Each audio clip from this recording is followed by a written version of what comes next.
So first of all, I tend to read from people's LinkedIn bio, but just to give a bit of a summary. But then I'd like you to introduce yourself as well and how you think people should know you. So in your bio, you are an investor, ethical. In fact, let me just read it. So he's quoting it. So your bio reads, helping housing associations solve the housing crisis, a property developer and social impact investor, property and business network host, and guest speaker. So Mark Burrows, thank you very much for your time today. How would you introduce yourself? Is that a fair statement, would you say? Yeah, I think so. I think my main one is I'm a social impact investor, so I rehouse homeless families. How did you get to this point in your career, first and foremost? Because you've spoken to me a little bit about it, but from where you started to where you are now, has this been your only venture into property, or have you done other things? No, not at all. When I first started out 8-9 years ago, I came from the energy efficiency background, eco, as a lot of people understand it, cavity wall loft insulation, solar panels, external insulation. That's where I originally started. Then, because of the downturn in the way that the industry was going within there, I moved into property and thought it was a natural progression just to go into property. Did some property training, and it wasn't quite as simple as what I thought it was, to be quite honest. I thought it was a natural progression to go straight into it. So I started with a bit of property training, did the usual things, bought properties, HMOs, serviced accommodation.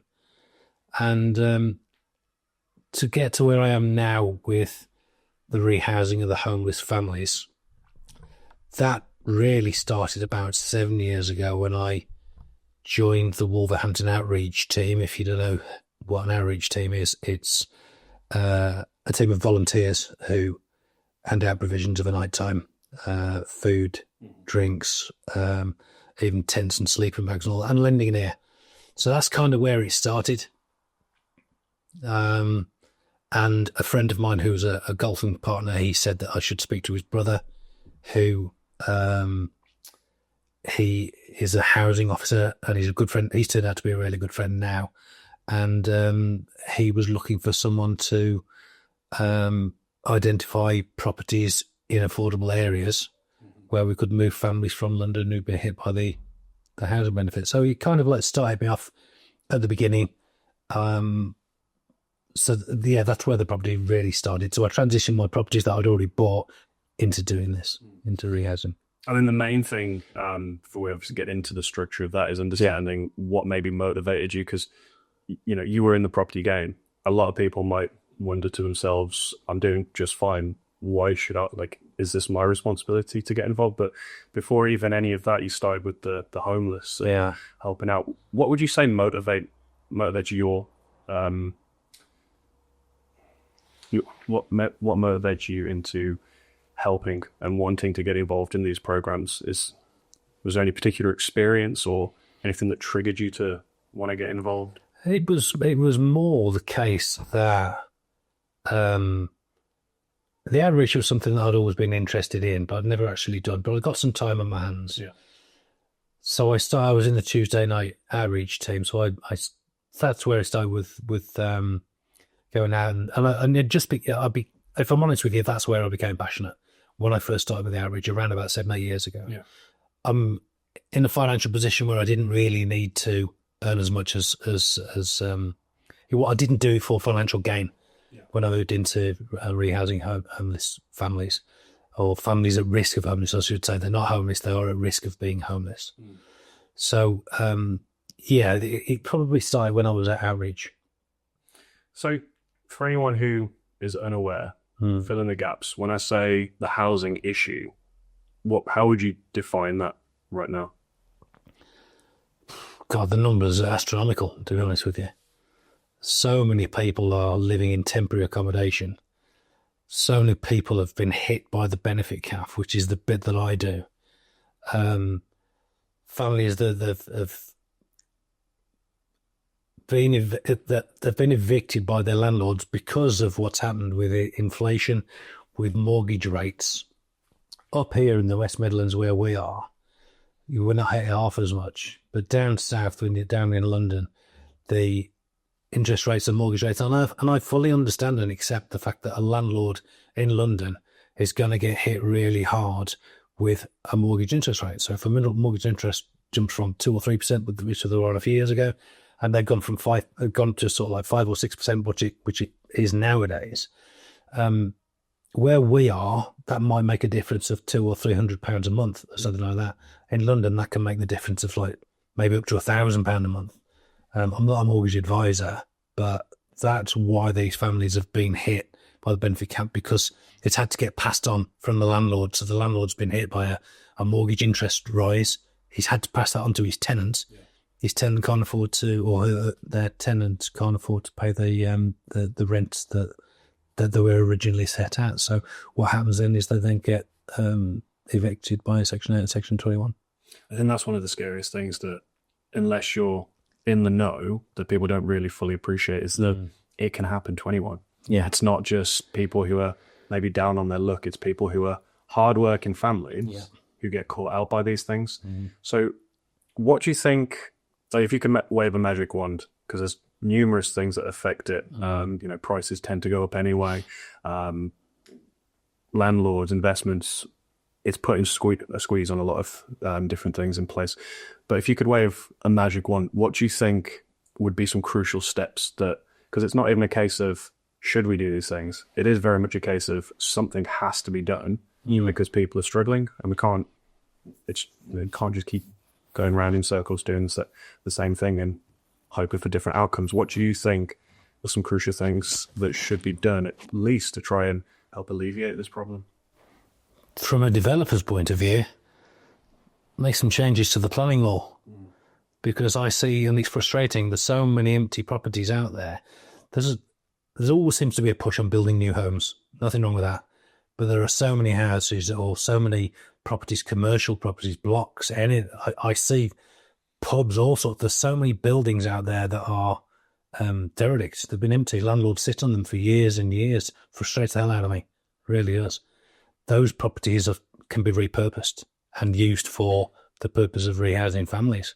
So without pointing any fingers or anything, what's the motivation from preventing people from trying to repurpose buildings that have, like, if there's certain regulations in place and there's things stopping them from doing that, why do you think that is? Like, what's stopping people from, like you've said, abandoned pubs or something? What would be the reason for people? What's the reason the government do it? I've got absolutely no idea, to be honest with you. As far as the landlord is concerned, properties always or traditionally they double in value every 11, 12, 13 years, something like that. They're holding it to try and increase the value, but yeah, why wouldn't they? What you've said to me previously was that you're trying to do certain things, and then there's all this red tape in the way. Whereas, we're obviously filming this in one of your latest properties. It's absolutely stunning, and the work that you've done here it's really moving to obviously see the lengths you've gone to try and help people here. Yeah. And like what you were saying to me, this is a perfectly livable space. Yeah. But there's certain regulations in place that almost prevent people, such as yourself, which maybe has a knock-on effect of stopping other people from even trying to venture into the space. Yeah. Also, on the side of that as well, it isn't just the fact that there's so many empty properties, and like I said, it's frustrating to see all the empty properties there, but also the local housing allowance is so much lower than market rent. They assess LHA based on the lowest 30% of market rents in your area, and that's where I find it very, very difficult to make the numbers stack. So one, I can't find the property, or it's very, very difficult to find the properties at the price I need to pay to make the LHA rate stack, because the LHA rate is traditionally a lot lower than what the market rent is. One of the main things, thoughts that keeps coming to me when we're discussing this kind of thing is, whose responsibility should this be? Because I recently just finished that book, Tenants. One of the main things that really stood out to me in that book was that there was a time when council houses was something that people aspired to. Yeah. growing up, that wasn't really the perception that I had. It was the total opposite in many respects. But the effect that had, the benefits that had on people when that was brought in and people were given access to all of that, really helped people. But now we're at a point where we've got people such as yourself, or, well, the other case is obviously just landlords who are using it more for property. Because I love trying to find a solution to problems. As far as a solution to this, because you don't want to stop landlords from making profit from their property. No. You don't want to stop that as a business model. But clearly, there's a niche in that market where you need to have people need help who can't necessarily take that risk on the higher mortgages or the higher rents. So I just wonder, if there was a balance between, let's say, entrepreneurs being incentivized by, let's say just take government, because I really don't want to point fingers, because it's a very complex issue. But let's say on one side you've got councils or governments who arguably should be providing housing. It's one of the issues, not enough new build. Yeah. But maybe there's some sort of hybrid here where they get out of the way of people like yourself, trust that you're working on these things for the right reasons. Do you think that's something that could be possible, where rather than, because you're obviously working with some other very talented people in the space, but do you think there's also some sort of program that could be brought in where people such as yourself are being encouraged, like other landlords, other property investors are being encouraged to try and help people, provides that, at least while there's a lack of housing, shall we say? There is, and I don't pretend for a second that mine is the most lucrative business model. There are avenues out there like supported living, which is fabulous what they're doing there for families, for singles as well. And supported living is a way of actually providing support. You can deal directly with local authorities there. What we provide homes for life, but without the support. Maybe that's something that we should consider as well. But our main focus is on homes for life. So we will give somebody that starts off on their local housing allowance, on their housing benefit for the purpose of the conversation. So the housing benefit element of their universal credit will pay for their living, for their actual home itself. The way that we have structured this is you can't really get any lower than the LHA rate. So if you move from out of area into our area, into the Midlands, and the LHA rate is set at a certain level, most of these families, and I would probably say at least 70 or 80% of these families, go out and find employment.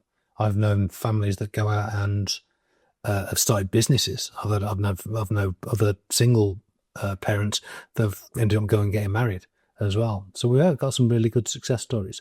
But the point of what I'm trying to say is, if they start at the level of LHA rate in the first place and they go off and find employment, and their employment gives them twice as much of an income as what they had at the LHA rate, and heaven forbid they lost their job, they're only going to fall back at the level of what they were in the first place. So when we introduced them, or when we found them accommodation in this particular block, for instance, the business model is built around the LHA rate, so they don't fall any lower. So if they didn't have a job, they'd only fall back to where they are. So that's why we class it as a home for life. Got it. So that money for the rent that contributes to their living here, does that go straight from universal credit to you, or are they responsible for sending it from their bank to you? It's supposed to, it is the tenant's money. It's theirs to do what they want.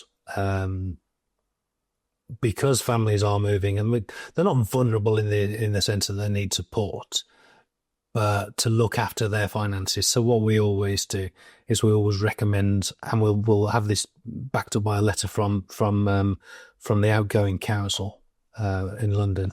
We'll have a letter that will be sent to the DWP, and we recommend that the money is paid directly to the landlord, and that always happens. Tenants prefer that as well. They prefer not to have anything to do with it, to be honest with you. A lot more convenient, I would say. Yeah, it's simple. It's something they haven't got to think about. So what do you think what more could be done at this stage, do you think, to both incentivize the landlords, entrepreneurs, and also protect those people who are vulnerable in these situations? If you could go out to someone now who was in charge of those decisions, is there like a solution in mind, or is it just a complex web of things that needs to be figured out? Oh, that's $1 million question. Well, we do incentivize. I personally do incentivize landlords because, as part of the scheme that I run with West London Housing Alliance, there is an incentive payment in there as well, which I'm quite happy to incentivize the landlord as well. As I said before, the LHA rate isn't as high as the market rent, but we will look to incentivize the landlord as well to try and bridge that gap a little bit. It's never going to reach the market rent, but if we can do something as well, the landlords that we look at as well, this isn't just about the how much money a landlord can make. This is about having some kind of social impact as well at the same time. And that's the main thing, isn't it?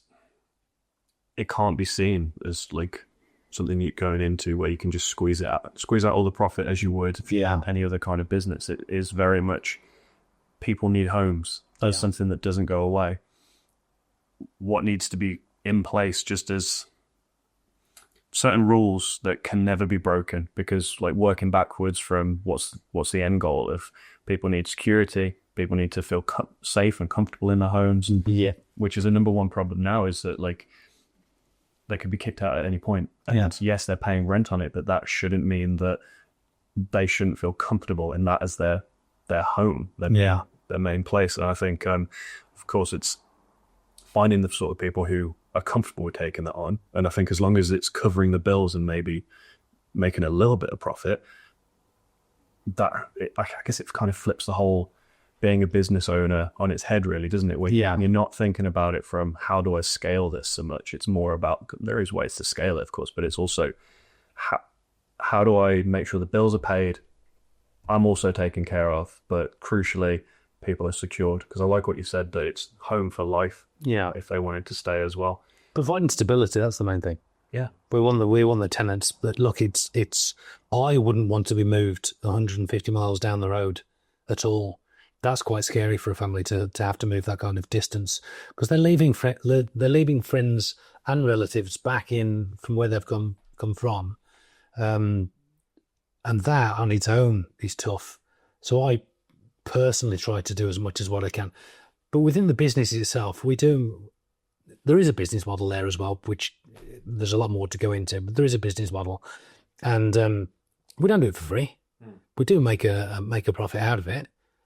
It's not as high as what it could be, but that's not the reason I do it. The reason I do it is because I'm looking to provide stability for families. Absolutely. I think the other thing as well, when kids are in the mix, if they're forced to move away, any age of the kid, you need family support. So if they're moving away from a place where they've got the relatives or friends who can help raise that child, be there to take care of it, you're forcing that person to remove themselves from where they're comfortable, remove them from their bubble, drop them wherever we can find them, essentially. Because that was one of the things that, the same sort of problem with people in a homeless situation as well. It's like, they're obviously they find themselves where they are, but then they're encouraged elsewhere in totally alien surroundings that they're not used to have to rebuild their life.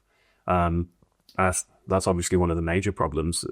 Like you've said, London is one example, but this sort of thing that you're doing here could be replicated across the country, because I think the main thing that stands out to me is there's not really so much of a safety net for people. No. It's hard when you fall on hard times, but like it's almost keeps you in that loop of, once you're down, it's very hard to get up without the support. This can be replicated anywhere, providing it's affordable, which it comes back down to the same thing. Can we find the sites at the right price, which is obviously as low as we can, and the local housing allowance, the rate. I mean, if the LHA rate was be lifted a little bit higher, even if it went up sort of like 5 or 10%, it would make life easier for us. Or let's put it another way, we would get more opportunity to buy sites, which we could then repurpose. It doesn't have to be a block. The one that was in here, we're lucky enough this was used for supported living in the past. So it was already, the infrastructure is already there.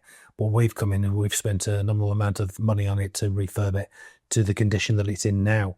What you say now is completely different to what it was. It was a dump before, but it's not.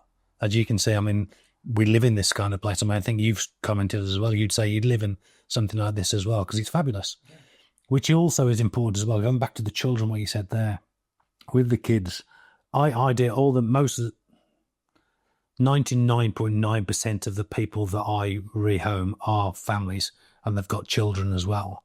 So it's important that the kids live in, the kids live in a nice environment.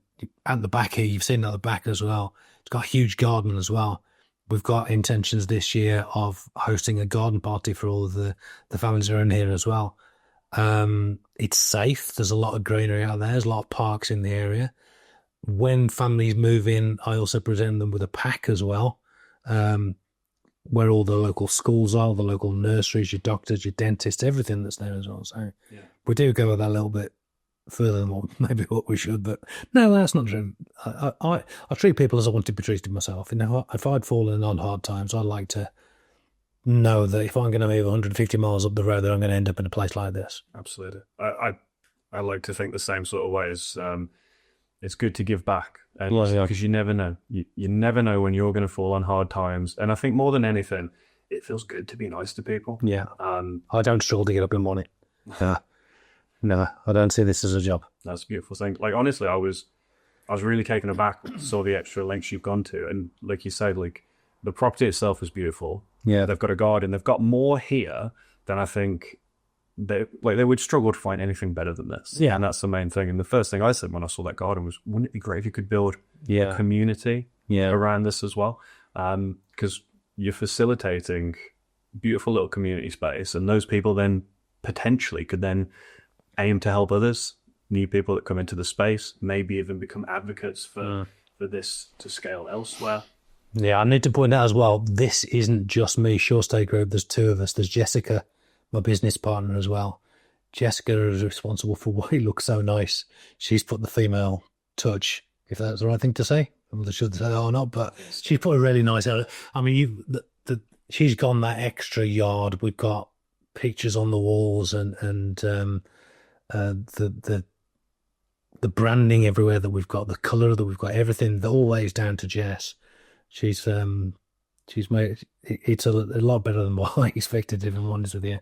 Even when I bought in the housing officer, when we first, because I've rehoused quite a few families, and more than 60 families already myself, on my own, that is, with my own portfolio, and with landlords that have kindly let us use their properties in the past and in the future as well. I mean, I'm doing a couple this week. I'm moving in where landlords have let me use their properties. And those ones aren't as nice as this one, but they are still a home for life. They are still set at the LHA level. They're just not decorated quite as nicely as this, but they will be. I mean, they're still a decent home. There's still somewhere nice for someone to live. What I started here with rehousing of the families before I set up Shore Stay Group, which was in February 2024, previously and continuing as well, MRB property is where I rehouse families at risk of homelessness. So I find landlords that will accept a family in receipt of universal credit. And then I move them there. So that's where this all started. So we started at the beginning with me at Outreach, volunteering at Outreach, which then started at MRB property, where we were finding the landlords that will accept a family on universal credit. And then Shore Stay Group, which is what I do now, is the same model, but we purchase instead. So with MRB property, I would find a landlord who, it's their property, they would keep that property, but I would facilitate the move of a family into their property. So that is then an agreement between tenant and landlord, and all I do is I facilitate the move. What Shore Stay Group do is we are the landlord. Yeah. So we've become that. So we've bought a block of flats. So you are also. So we are the landlord, and we've got our agreements are between the tenant and Shore State Group. So that gives you a little bit more, or gives you more control. It does. Secure the house for people as well. And we also know long term as well that these families aren't going to go anywhere. I mean, if they decide to move on themselves, that's their prerogative, that's their choice, and hopefully, as I've said before, hopefully these families will go on to bigger and better things. What we're giving them is we're giving them a platform. We're giving them somewhere that's secure and somewhere that's safe. Hopefully they can rebuild themselves, because they don't come from the best of circumstances. I've heard some awful stories where they've fallen on hard times, but I'm hoping that with Shore State Group, with what we've got here, I'm hoping that we can give them platforms to go and move on to somewhere better. Well, I mean, I don't know what your thoughts are on this, but our environment very much shapes us, like arguably more than like the biology we're born with. It is the environment we grow here, which influences a lot of it. So if people are coming from difficult situations, that's not to say they're in challenging environments, but at the very least, if they're coming away from that into something like that with other people who are really grateful, aspiring to improve themselves, that's only going to have beneficial effects. And especially if you can successfully fuel a community where the people in the building know. Because how many flats or like shared living accommodations like this, obviously separate spaces, how many of those can you think of where there's a real community spirit? It's something that's really challenging to find, isn't it, these days? But people who thrive off that, like, there's a lot of sort of like, the phones and computers make us antisocial. We're becoming less interested. Yeah, I completely disagree. I remember when, being a networker myself, coming out of the lockdowns, I remember people questioning, what if people don't want to go networking anymore? People are itching to get back out. So, but if you can break the ice, bring people together, I think, what the community aspect of this alone could be would be really beautiful. But tell me a little bit more about this property itself. How did you get it? What's been some of the challenges, and also who are we trying to fill in this property? We'll start at the end. Who we're trying to put in here? There's a good friend of mine who I had a long conversation with a lady, and the first 8 years of your life are what shapes you. So from the age of 0 to 8 are what shapes your life. So on the back of that, I rehouse, or Jessica and I at Shore State Group, we rehouse families or mother and babies in this particular block. These aren't families in here because these are two-person flats in a block of 11. So it's a mother and an under 10-year-old. We've got 11 in here altogether, all with a separate kitchen, all with a separate bathroom.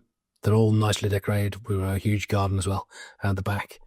I try to, what's the best ways of explaining this? To partner up the families, if you like, with maybe their ethnicity, where they're from, their age as well, their age of their children. And I'll try and pair the families up close to where the other one is in the block, so that they've got someone to talk to and someone that they can hopefully become friends with as well. Yeah, there's nothing worse than have a nightmare neighbour potentially. Yeah. But I think the number one thing that stood out for me was the fact that, because you phrased it in a way where you're doing it for the sake of keeping people safe. So the mothers and their children, strictly just women and children in this property alone. Yeah. It's the steps you're taking, I think, that are going the extra mile, regardless of the fact that you're leaving the kids with some toys and goodies when they come in. It's just things that you don't really hear of much in the market, which I think is what really moved me, and why I wanted to try and get this on camera as well, because I think there's a really beautiful story there as well from every part. But a lot of people, everyone has a heart, but I think a lot of people maybe don't express it enough. But it's challenging for everyone, so who knows why people do what they do. But if we could do more things like this, I think it would definitely we'd be moving towards a much brighter future, I think, for everyone. So from a business perspective, any investor or anyone in property potentially watching this, what do you think they should know about this kind of model? Because I've got a friend who's just stepping into the property game. He's on his journey of like educating himself to start with. He's talking to some people who are going to be doing things with him. But social housing was something he spoke to me a little bit about. So for anyone wanting to venture into property or already in property, what are some of the key things that people should understand about this business model and its sustainability? First of all, I'm going down, we're not social housing. We're PRS, we're private rented sector. Okay. Again, it comes back to just trying to make the numbers stack. So it's not dissimilar to what you will get in normal property investing for a buy-to-let property. You just got to make sure your numbers stack. You've got to buy it at the right price. You've got to factor in the kind of tenant that you're going to be bringing in and the rate, the level that they're going to be bringing in as well. We do work with, in this particular site, we've got one single investor that has got a first charge on this building for a return on their investment as well. The person involved as well, and we've got other investors as well that have helped us with the refurbishment. But every single one of them understands the mission and the values that Jessica and I have, and where we're trying to get to with this block. Would I do it again? Yeah. Will I do it again? 100%. I will. Finding the sites. What is the long-term goal for this? Like 10 years, 10, 20 years time, if you could look ahead, where would you, like, how many properties would you ideally like? Maybe how many other people would you have liked to influence to get into the same sort of business model? What's the goal with all of this? If you ask Jessica, and she'll tell you a different number. We've set on 50 by the end of 2025. That's our target, and we will get there. We will get there. I like to think in the 5-year plan we're going to hit 250 families. That's the whole idea. Now I'm talking now specifically about Shore Estate Group. So to own the blocks or to own the buildings, commercial buildings, whatever they may be, to own them and to put the families in the Shore Estate Group, because we control everything ourselves then. Outside of working in Shore Estate Group with Jessica, I looked rehouse about another 10 families with landlords again, which is, as I said earlier, the landlords will accept a family on universal credit. So it's their property, I move the family in. So I'm looking at maybe doing 10 myself for MLB property. Shore Estate Group, definitely 50 families by the end of 2025. Do you think there's a similar model? Because I'm thinking from the perspective of like how many, like how you would rate success with this is how many families have we helped? I'm just curious, like what you're doing with where you're housing people with a landlord. Is there like a similar model where you being the landlord with Shore Stay, where you could be scaling it that way in a sense where you are the landlord, you facilitate all of that, but is there a model potentially where some of that extra legwork is done for you to make it a much more scalable option? I'm heavily speculating here. Explain again. What do you mean? So in the same way, like if let's say Shore Stay focused on purchasing the property, yeah. Is there any challenges that are preventing you guys from scaling it en masse? Let's say across the country. Is there a potential? No, nothing at all. The only thing that stops us from doing is buying it at the right price, and the LHA rent. If that was lifted, it would make life much simpler for us. That is our biggest challenge. It's a two-pronged challenge. It's finding at the right price. And I think this is with every investor or anybody that's in properties, or trying to find something at the right price and then trying to maximize the rent. I can't maximize my rent. Our rent is governed by the government, the local housing allowance. But the purchase price, that comes down to me negotiating, or Jessica and I negotiating the price down. Just quickly for anyone who doesn't know, what is LHA? LHA is the local housing allowance. It's a level of that's been set by the government. I think it's the lowest 30th percentile, I think, don't quote me on this, of market rent in the area. So if we could, I don't know, let's say ideal outcome from getting this message out there, would that be one of the number one things that would really benefit the work that you're trying to do? Yeah. And help others to do the same? It's the LHA. The LHA lifted in, I think it was April 2024, and that helped a lot. It hadn't moved from 2020 to 2024. It's supposed to move every 12 months. It's been frozen again this year. So we're supposed to have a rise in April 2025, which as we speak at the moment is tomorrow, but it's not going to happen, unfortunately. If that lifted, it would make, but it's just a matter of then working your numbers back. But it's very, very difficult at the LHO rate that it's set at the moment. If that improved, do you think that would encourage others to get into this? Definitely. I think that there's a lot of social awareness now, especially for the investor as well. Social impact investing is popular nowadays, but we still have to make the numbers stack. So aside from the good work that you're doing here, what other things tend to occupy your time? I know obviously the networking is one thing. What got you started? Like, you do your own networking event. You were, I assume, an avid networker prior to that? No, I wasn't. So you're already really busy. Yeah. Why start a networking event? The reason it started in the first place was just over 8 years ago. I had been to some property education, and I don't feel that I got the best value out of it. That might have been a personal thing, I'm not sure. But from the networking side of things, it was a very, very expensive way of getting yourself into a networking environment. I then decided that I would just reach out on social media. Anybody fancy joining me for a coffee or a drink, and just do some networking, no charge, no speakers, anything like that. And I think I had around about 10 or 11 people that just turned up at a hotel in Warsaw.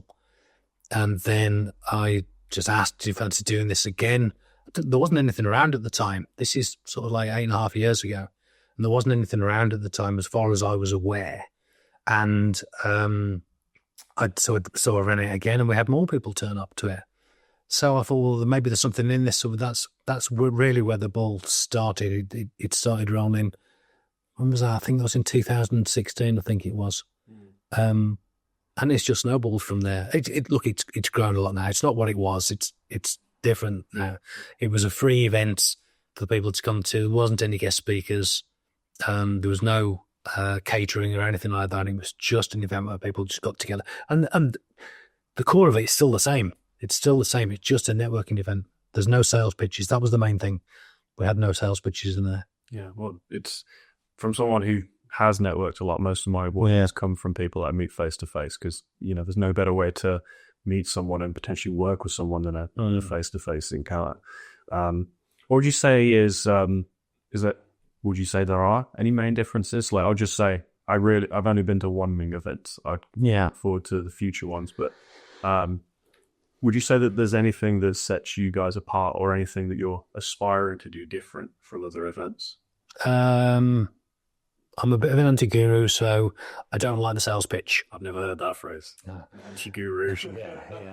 I don't like look, everyone has to start somewhere. Yeah. And I probably did this because I was a little bit annoyed with myself, because I'd spent a lot of money, which is unaffordable to a lot of people, but at the time for me it wasn't. But there was the encouragement of running to the back of the room with your credit cards to go and purchase a training course, an education course, and spending thousands of pounds. Now, like I said, I was in the fortunate position I could do it. There's a lot of people that aren't. So where it started in the first place was I wanted to try and create something that there was no pressure. You didn't feel like you were going to be sold to by going to the event, because there was a lot of this around at the time, and there is now to this day. So I wanted to create something where it was a safe environment where you didn't feel like you were going to get sold to. That's where it's all started. It's still the same now. It's not changed. The only thing that has changed, which was I asked the audience, I asked all my attendees, what do you want to see next? There were a couple of things. It was based in Wolverhampton, which is where I live. That's where it started. And I asked people, where are you all from? 65% of my audience or my attendees were from Birmingham. So the first thing I had to do was shift. The second question I asked them was, do you want to see a guest speaker? Does it bother you about seeing a guest speaker, or do you want to just say as a networking event? Most people came back and said, yeah, we do. And then the third thing was, actually, no, this came because of the events. I asked people, once we've got guest speakers, once I've moved it to Birmingham and the events were running, I asked people, what do you want? Is there anything else that doesn't work? And they said, yeah, we're hungry because we're a daytime event. So if I can go back a little bit on that as well, when I first started out, my events were, I used to run one of a nighttime, and then I'd run one of the daytime, and I'd look at the two. There were more people coming to the evening than there were to the day. But the clientele, the people, the attendees that were coming to the daytime event were much more heavily involved in property, and the conversations were better. Yeah. So I made a conscious decision, let's stick to the daytime events. The daytime events worked. And as I said, they wanted feeding. That was the big difference. So I then put food on as well. So now our structure is we run from 10 o'clock until 3 o'clock. We'll have a guest speaker and they'll come on at 11:30, and another one will come on at 1 o'clock as well. We'll have lunch in the middle because we get some hungry people in there as well. They get a bit hungry. So yeah, that's the structure of that. But it's still predominantly, it's a networking event. That's what it's for, but for fun as well. I would say the food at a networking event is definitely one of the highlights. Yeah, sure. It's mostly when they do the breakfast ones, it's got to be a good breakfast. Yeah. I'm supposed to be at a Sterling one tomorrow, so hoping it's going to have a good breakfast. But since starting out, have you sampled any other networking events yourself? Yeah. So what do you think makes a good networking event? Because I agree with like the decisions you've made. I've always thought this, like when you go to these events, it's like, yes, it's good to meet people, but it's very hard to make your way around. Well, it's impossible to make your way around the whole room unless you're doing it wrong, which is going in, sell. So you can see some people who are new to it, they'll make up their way around the whole room. Yeah. Not really develop any kind of meaningful relationship and just hit people with follow-ups later. But it's that education. It's like especially if you're bringing professionals into a space during the day, taking them out of their work day, what can they learn? What can they take away from an event as well? So what do you think, like, if you're comparing from like ones that you've been to compared to the one that you've set up, what do you think is what do you think makes a good event? I think the atmosphere in an event is always good. So I like to see some reasonable numbers, but not overpack it, to be honest with you. I think when you go to an event, you need to have, you need to know why you're there. Yeah. You need to understand, you don't just want to go and network with no purpose. Make sure that you go with an intention of learning something. Now, if I go to a different event, it is because I want to see a particular presenter. That's why I go. So I'll go and see. I went to an event last week, and there was a guy that on stage. There's another one next week as well. While I'm going to an event next week, I've never been to the event before, but I want to see the particular speaker. So I would say always focus on what you actually want to gain from it. Yeah. Don't just turn up to an event just for the sake of it. Yeah. Yeah, that's a fair point. Because a lot of the other ones, so I've done BNI, I've done more of the ad hoc ones. A lot of them are just centered for introducing you to the same sort of people you could identify and work with. But I'd always thought the same as you, like what value can we provide to people outside of meeting the right kind of people? Because Birmingham Tech Week, that's always good. Networking, but you learn from it. Have you got a process for how you select speakers, or is it just whoever comes to you or whatever tickles your fancy? No, yeah. Look, I'll be honest with you. A lot of it has my presenters that I have at my event. I'm involved in rehousing families, so I get people in that do social housing, or someone that's doing some kind of social impact investing. I'm also a commercial property investor as well, so I do have guest speakers that come in on that. But I'm also acutely aware that other people do other different strategies. serviced accommodation, commercial property, like I just mentioned as well. We'll get developers in, auctions, which is one we've got coming up as well.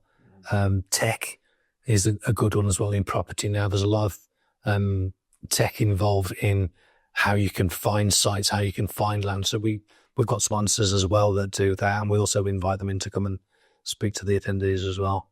Amazing. So, unfortunately, we are going to have to start moving this one towards wrapping. Honestly, I could sit and talk to you about what you do with Shaw's Day. But for anyone listening who's interested in connecting with you, or at least I would personally say could definitely try the events if you're in space or like networking. Anyone in property, anyone in business, like who would be the ideal target for you to bring along to the events next? Anybody in property at all. The only difference is if you've got a job, you can't come because we're in the day. We're between 10 and 3 on the second Monday of each month. So anybody in property, we have had business coaches that have come and spoken at the events, which have attracted some big numbers as well, to be fair. So most people that are in property anyway, they are normally a business owner because they obviously they'd be at work otherwise. They'd have a job. So they're business owners. So we do have a lot of that. We have a lot of stuff on tax, and we have accountancy and all sorts of things. So yeah, business and property. Property is what it's built around, but business owners, yeah. So final message, what's next for you? What's the main focus of your time? What can people expect to see if they start following your journey? The rehousing of the families is my passion. Yeah, that's what I really want to do. I'm landlords that'll accept families because I know that I can't buy everything out there. I understand I can't buy everything. I look for landlords that will accept a family on universal credit. That's a big one for me. I've had a little bit of a push in that in the last 3 or 4 weeks or so, and I've had half a dozen landlords that have approached me. Now, to me, that's half a dozen families that are going to be rehomed. So that I'm pushing. With Shore Stay Group as well, I'm looking for more sites to purchase, or Jessica and I were looking for more sites to purchase. That could be commercial buildings, banks, creches, nurseries, anything like that, or purpose-built blocks like what we're seeing in today as well. So yeah. So anyone listening to this potentially, if like you said, landlords, any landlords listening to this who need some new tenants and would prefer to do a more ethical approach, get in touch. Anyone with a property, who wants to get rid of it or repurpose it. For Shore Stay Group, there need to be bigger buildings. There need to be bigger buildings, What size? We're looking at least 3,000 to 4,000 square feet, to be honest with you. What's the best way for people to get in contact with yourself? Do you prefer people just coming in through LinkedIn as an introduction? LinkedIn is one way of visiting our website. The website for Shore Stay Group is shorestaygroup.co.uk. For the networking, it's mingnetwork.co.uk as well. Fantastic. Well, Mark, thanks for your time. This has been really fun. Cheers. Thank you.